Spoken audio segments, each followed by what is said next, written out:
নমস্কার, আমি ডক্টর বোধিসত্ত্ব খান চলে এসেছি সহজ শেয়ার বাজারের আরেকটি নতুন এপিসোড নিয়ে। প্রিয় বন্ধুরা, আশা করি সবাই ভালো আছেন এবং সুস্থ আছেন। আজকের সকালের খবর আশা করি সবাই দেখেছেন। পেট্রোলের দাম আরও 4 টাকা বৃদ্ধি পেয়েছে। কতদিন ধরে বলছিলাম যে পেট্রোলের দাম আরও বৃদ্ধি পেতে পারে, এবং নিশ্চিন্ত থাকুন, যদি আন্তর্জাতিক বাজারে তেলের দাম বৃদ্ধি পেতে থাকে তাহলে ভারত সরকারের আর কোনো উপায় থাকবে না। এর পরেও পরপর আরও কয়েকবার তেলের দাম বৃদ্ধি হতে পারে, এবং সেক্ষেত্রে অবাক হওয়া বা সংশয় থাকার কোনো জায়গাই থাকবে না। এর ফলে ভারত সরকারকে কি দোষারোপ করবেন মানুষ? এর ফলে আপনারা কি ভারত সরকারকে দোষারোপ করবেন?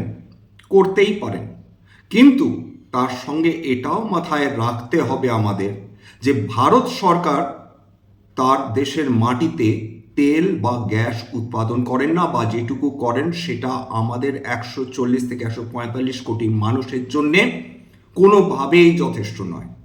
এক্ষেত্রে দোষ কার? এক্ষেত্রে একমাত্র দোষী যদি কাউকে বলতে হয় খুব স্বাভাবিকভাবে, সেটা আমেরিকার প্রেসিডেন্ট ডোনাল্ড ট্রাম্প। তিনি যেটা করে চলেছেন স্পষ্ট ভাষায় বোঝানোর চেষ্টা করছি। ওনার কেবলমাত্র স্ট্রেট অফ হরমুজ বন্ধ করে দেওয়া তা নয়, কেবল ইরানের ওপর অযাচিতভাবে আক্রমণ করাটা নয়, তিনি একই সঙ্গে ইরানের ওপর অয়েল স্যাংশনস, রাশিয়ার ওপর অয়েল স্যাংশনস জারি করে বসে রয়েছেন। কেবল বলছেন যে আমেরিকার কাছ থেকে তেল কিনুন, ভেনেজুয়েলার কাছ থেকে তেল কিনুন।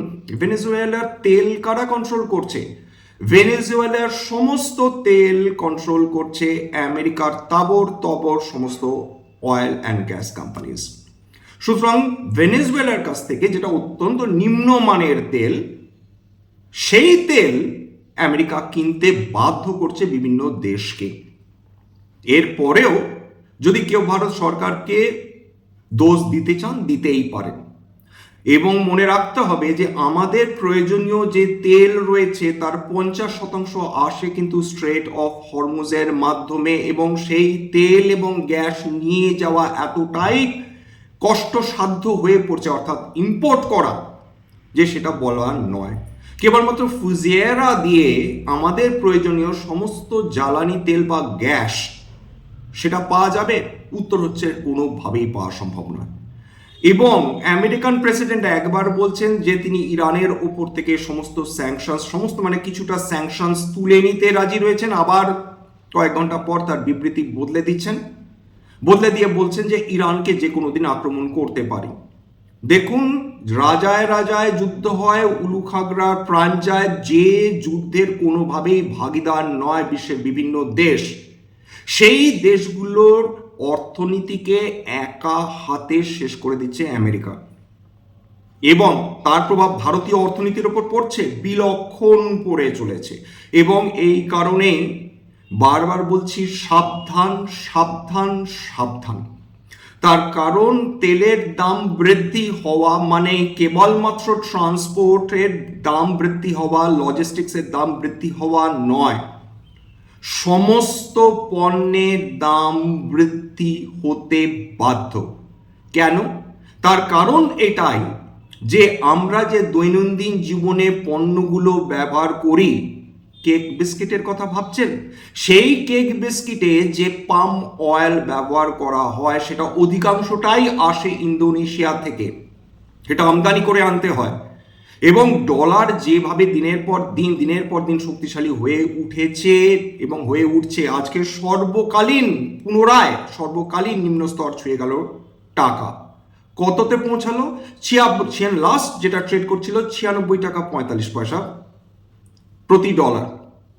অর্থাৎ এই সময় সরকার নাজেহাল হয়ে যাচ্ছে, এবং যত ডলার শক্তিশালী হবে নিশ্চিন্ত থাকুন আমাদের ফরেক্স রিজার্ভ দিনের পর দিন ডিপ্লিটেড হতেই থাকবে। অর্থাৎ আমাদের যে ডলার, যেটা আমাদের মুদ্রা ভাণ্ডারে, বৈদেশিক মুদ্রা ভাণ্ডারে রয়েছে, সেটা ক্রমাগত কমতে থাকবে। অলরেডি সরকারি হিসেব অনুযায়ী প্রায় 8 থেকে 10% কমে গিয়েছে, এবং এটা বেশি দিন চললে সমূহ সম্ভাবনা রয়েছে যে সমস্ত বিশ্বের যত তাবর তাবর অর্থনীতি রয়েছে একই সঙ্গে কোল্যাপস করবে। তেলের দাম এখনো অবধি কোনোভাবে কোনো পতন এসেছে? কোনো পতন, বিশেষ করে ক্রুড অয়েলের দাম দেখুন এখনো $102 কাছাকাছি ট্রেড করছে। ব্রেন্ট ক্রুড $109 মানে কাছাকাছি ট্রেড করছে। আজকে সামান্য 1.5% 2% কমে হবেটা কি বলুন তো? এর ওপর তো প্রিমিয়াম দিতে হয়, অর্থাৎ আপনি মধ্যপ্রাচ্য থেকে যে দেশ থেকেই তেল নিয়ে আসুন না কেন, এগুলো হচ্ছে বেস প্রাইসেস। এবং ভারতবর্ষ যেটা ফলো করে সেটা ক্রুড অয়েলের দাম ফলো করে না, সেটা ব্রেন্ট ক্রুডের দাম ফলো করে, অর্থাৎ $109.84 প্রতি ব্যারেল, 110ই ধরুন না কেন, তার ওপর একটা প্রিমিয়াম দিতে হচ্ছে এই যে দেশগুলোর কাছ থেকে আমরা তেল নিচ্ছি। কোনো কোনো ক্ষেত্রে $6, কোনো কোনো ক্ষেত্রে $10, কোনো কোনো ক্ষেত্রে $15। আমাদের অর্থনীতির ওপর এরকম সাংঘাতিক চাপ 2022-এর পর আবার আমরা দেখতে পাচ্ছি। ইনফ্লেশন বাড়তে বাধ্য। কনজিউমার প্রাইস ইন্ডেক্স ইনফ্লেশন বাড়তে বাধ্য।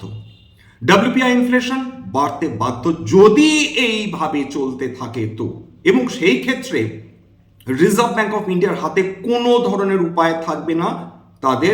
তারা বাধ্য হবেন, আমাদের সাধারণ মানুষের জন্যেই বাধ্য হবেন, যাতে আমাদের অর্থনীতিতে টাকার ফ্লো একেবারে কমিয়ে দেওয়া যায়। তার মানেটা কি জানেন? তার মানে আপনি লোন নিতে গিয়ে দেখবেন যে হঠাৎ করে সুদের হার মারাত্মক বৃদ্ধি হয়ে গেছে। গাড়ি কিনতে যাচ্ছেন, সুদের হার মারাত্মক বৃদ্ধি পেয়ে যাচ্ছে। বাড়ি কিনতে যাচ্ছেন, সুদের হার দারুণ বৃদ্ধি পেয়ে যাচ্ছে। যে পার্সোনাল লোন নিতে চাইছেন বা স্টুডেন্টস লোন নিতে চাইছেন, সেক্ষেত্রেও দেখবেন যে সুদের হার এতটাই বৃদ্ধি পেয়ে যাচ্ছে, সেক্ষেত্রে মানুষ পিছু হটে আসবেন। আগের দিনই আলোচনা করেছিলাম যে ইনফ্লেশন বাড়াটা চিন্তার নয়, চিন্তার জায়গাটা হচ্ছে স্ট্যাগফ্লেশন, অর্থাৎ জিনিসপত্রের দাম দিনের পর দিন বৃদ্ধি পেয়ে চলেছে কিন্তু কেনার মতন মানুষ নেই। অর্থাৎ সেই দেশে অর্থনীতি দারুণ বিপদের মধ্যে ইতিমধ্যেই ঢুকে গিয়েছে। এই জন্যে সাবধান করার চেষ্টা করছি, দয়া করে যারা নতুন বিনিয়োগকারী বা ইভেন যারা অভিজ্ঞ বিনিয়োগকারী, হয়তো এরকম বহু মানুষ রয়েছেন যারা 2008-এর সাবপ্রাইম ক্রাইসিস দেখেননি, যারা 2001-এর .com বাবল দেখেননি, কোভিড হয়তো দেখেছেন। সেই কোভিড থেকে আমরা শিক্ষা নিতেই পারি যে যখন মার্কেট কোল্যাপস করে সেটা কয়েকদিনের মধ্যে কোল্যাপস করে যেতে পারে। Be very careful. আবার আগের দিন বলেছিলাম যে যেগুলো অত্যন্ত চড়া দামে যে স্টকসগুলো ট্রেড করছে, সাবধান থাকুন। তার জন্য প্রাইস টু আর্নিংস দেখুন, প্রাইস টু বুক ভ্যালু দেখুন, এগুলো দেখার প্রয়োজন রয়েছে। সেখানে stable free positive case flow রয়েছে কিনা সেটা দেখুন। অত্যাধিক চড়া দামে যে শেয়ারসগুলো ট্রেড করছে, সেটা আজকের দিনেও সেই স্টকসগুলোতে কোল্যাপস করেছে, বিভিন্ন স্টকস কোল্যাপস করেছে। এবং এটা মাথার মধ্যে ঢুকিয়ে নেওয়া আমাদের প্রয়োজন রয়েছে যে যত দিন যাবে তত এই দামি স্টকসগুলোকে পরিহার করবেন বিনিয়োগকারীরা বা ট্রেডাররা। এই ব্যাপারে কোনো সন্দেহ নেই। বর্তমানে কোথাও কি ইউফোরিক কোনো মেজাজে রয়েছেন বিনিয়োগকারীরা বা ট্রেডাররা? সবাই বিলক্ষণ বুঝছেন যে কোনো মতে জলের ওপর মাথা দিয়ে ভেসে রয়েছে শেয়ার বাজার, ডেট মার্কেট, আমাদের বন্ড মার্কেট। টাকা তুলে নিয়ে চলে যাচ্ছে সমস্ত ফরেন ইনস্টিটিউশনাল ইনভেস্টার্সরা। হ্যাঁ, আপনারা এই তর্ক করতেই পারেন যে বিগত 3 দিন ধরে এফআইআইসরা লাগাতার বিনিয়োগ করে চলেছেন ভারতীয় শেয়ার বাজারে, কিন্তু সেটা কত? যে পরিমাণ টাকা তারা বিগত 2 বছরে তুলে নিয়ে গিয়েছেন, তার সাপেক্ষে বিগত 3 দিনে ফরেন ইনস্টিটিউশনাল ইনভেস্টার্সদের বিনিয়োগ নামমাত্র। এই ক্ষেত্রে সরকার এই সিদ্ধান্তটা কি নেবেন, অর্থাৎ শেয়ার বাজারের সাপেক্ষে যে সিকিউরিটিজ ট্রানজাকশন ট্যাক্স রয়েছে STT, সেটা নিয়ে কি তারা পুনর্বিবেচনা করবেন? যে capital gain, long term capital gain 12.5% হয়ে গিয়েছে, যে শর্ট টার্ম ক্যাপিটাল গেন 20% হয়ে গিয়েছে, ঠিক যে কারণগুলোর জন্য ফরেন ইনস্টিটিউশনাল ইনভেস্টার্সরা তারা টাকা তুলে নিয়ে চলে যাচ্ছে, নানাবিধ কারণ রয়েছে। তার মধ্যে একটা ডলার স্ট্রং হওয়া তো অবশ্যই, 2 নম্বর কিন্তু ক্যাপিটাল গেন ট্যাক্স, সেটাও ভীষণ গুরুত্বপূর্ণ হয়ে যাচ্ছে। এমতো অবস্থায় সরকার যদি পুনর্বিবেচনা করেন, বিশেষ করে লং টার্ম ক্যাপিটাল গেন বা শর্ট টার্ম ক্যাপিটাল গেন, যদি শর্ট টার্ম ক্যাপিটাল গেন তারা নাও বিবেচনা করেন, যদি অন্তত লং টার্ম ক্যাপিটাল গেন নিয়ে তারা পুনর্বিবেচনা করেন, যদি সেটা কমিয়ে দেওয়ার চেষ্টা করেন, দারুণ সম্ভাবনা রয়েছে সেক্ষেত্রে ফরেন ইনস্টিটিউশনাল ইনভেস্টার্সরা আবার হয়তো শেয়ার বাজারে ফিরে আসবেন, কারণ তাদের আপত্তির জায়গায় যেগুলো ছিল তার মধ্যে অন্যতম হচ্ছে ক্যাপিটাল গেইন ট্যাক্স। 2 নম্বর, ডলার যত শক্তিশালী হবে ফরেন ইনস্টিটিউশনাল ইনভেস্টার্সরা তত টাকা নিয়ে চলে যাবেন। আমাদের প্রভূত সমস্যা রয়েছে, অলরেডি আমাদের চ্যালেঞ্জ ফেস করতে হচ্ছে তেলের কারণে, গ্যাসের অপ্রতুলতার ফলে।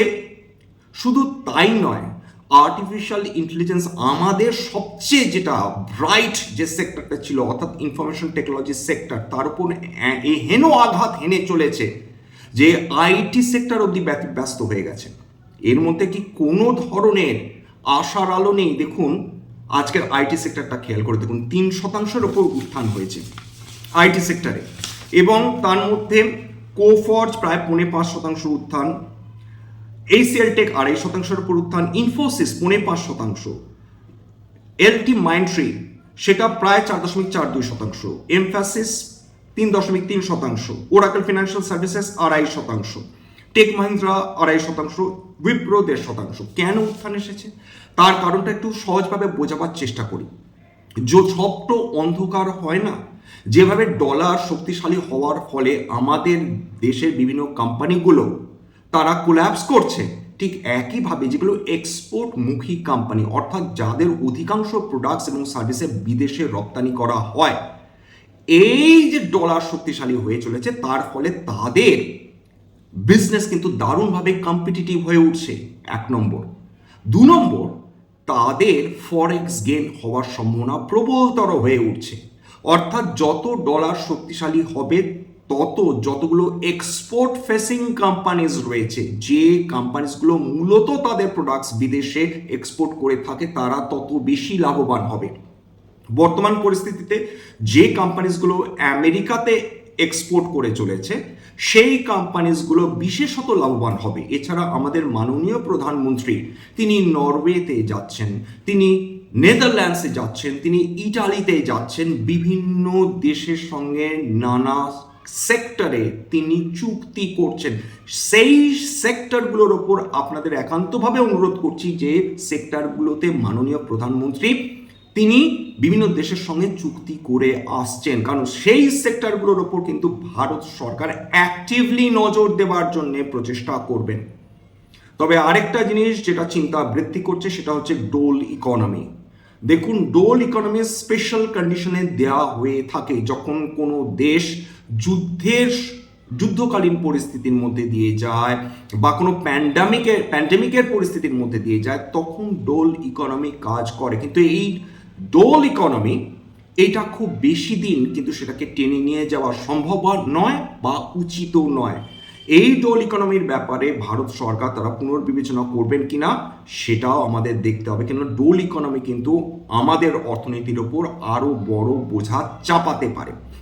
যাই হোক, এফআইআইএস এর যদি খেয়াল করে দেখেন যে 18ই মে 2813 কোটি টাকার তারা শেয়ার কিনেছে, নেট বায়ার ছিল। 15ই মে তারা 1329 কোটি টাকার শেয়ার কিনেছে। আজকের দিনে কি দাঁড়াবে? আজকের দিনে আপনারা খেয়াল করে দেখেছেন যে নিফটির এক্সপায়ারি ছিল, উইকলি এক্সপায়ারি ছিল, তার ফলে কিন্তু বাজারে দোদুল্যমানতা ছিল, ভোলাটিলিটি ছিল। বাজার আজকেরও কিন্তু সকালের দিকে উত্থান দেখার পরেও সেটা সাস্টেন করতে পারেনি, অর্থাৎ বাজারে এখন কেউ সেই শেয়ার কিনে হোল্ড করে থাকবো এই মানসিকতা নিয়ে চলতে পারছেন না। ইনফ্লেশনের ভয়, তেলের দাম বৃদ্ধির ভয়, জিনিসপত্রের দাম বৃদ্ধি হওয়ার ভয়, একটা কোম্পানির কস্ট অফ প্রোডাকশন এমনভাবে বেড়ে যাচ্ছে যে তারা নিশ্চিন্ত থাকুন যে তাদের যে খরচা বৃদ্ধি হচ্ছে তারা নিজেদের ঘাড়ে নেবে না, সেটা কাস্টমারের ওপর তারা পাস করতে চলেছে। সুতরাং আমাদের এই দিকটাও নজর রাখতে হবে। এখন কিন্তু সংকটের সময় ভারত সরকার খুব সাহসের সঙ্গে লড়াই করে যাচ্ছেন, কিন্তু external circumstances, geopolitical tension, macro economic factors এমন সময় এমন অবস্থায় সবসময় দেশের হাতে থাকে না।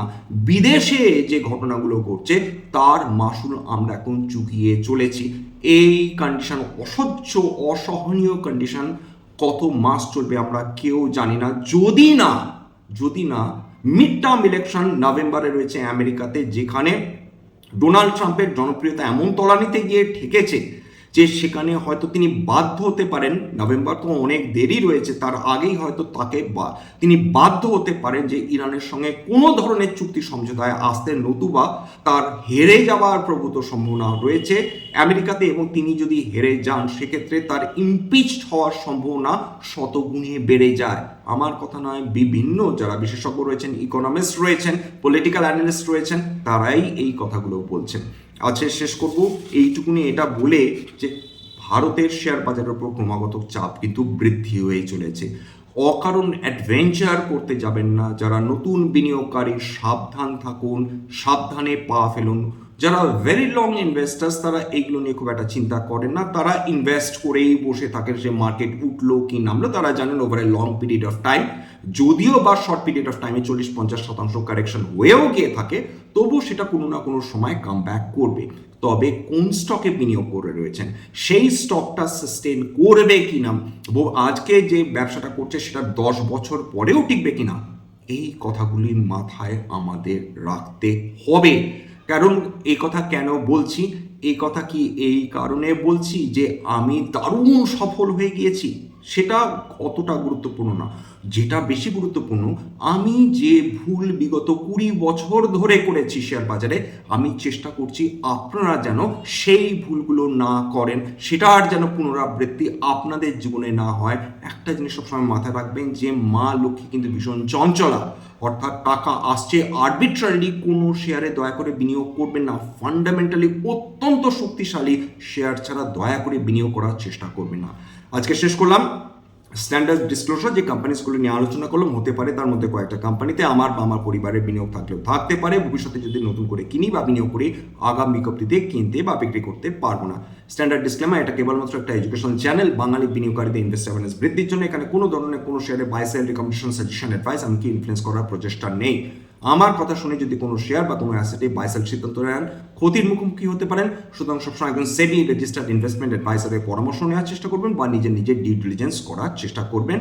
এবং সবশেষে যেটা বলি, যদি এই ধরনের এপিসোড আপনাদের ভালো লাগে প্লিজ একটা লাইক দেবেন, প্লিজ সাবস্ক্রাইব করবেন, এবং যদি সত্যি মনে আমার বাঙালি ভাই বোনদের জীবনে একটুখানি ভ্যালু অ্যাড করতে পেরেছি, দয়া করে নিজের গ্রুপে শেয়ার করে দেওয়ার চেষ্টা করবেন। নমস্কার।